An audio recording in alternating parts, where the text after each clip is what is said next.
Dengan bangga kami umumkan, we announce the latest winner of the world-renowned Global Innovation Prize. He has an amazing story of achievement over the years. Successes he attributes to his education.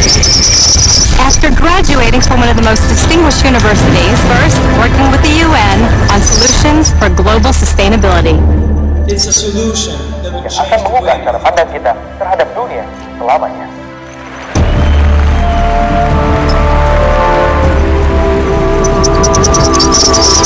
So, Professor, you must be incredibly proud to see one of your former students go so far. Well, I always knew that he was special and would go on to do great things in life. My next guest, ladies and gentlemen, has come up with a global solution to help save the whale. And just graduated at the top of his class. And here he is, ladies and gentlemen. This is fantastic.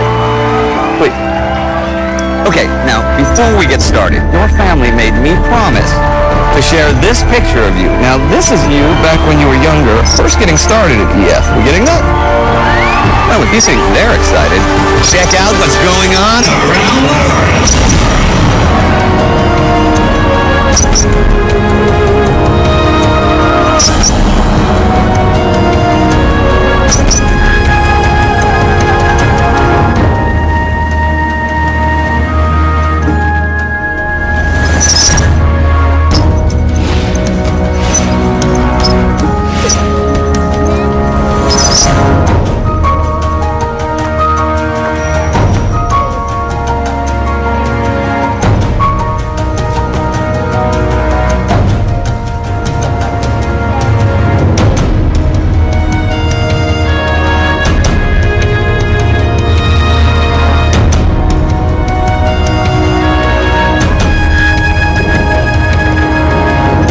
This is going to be an amazing story.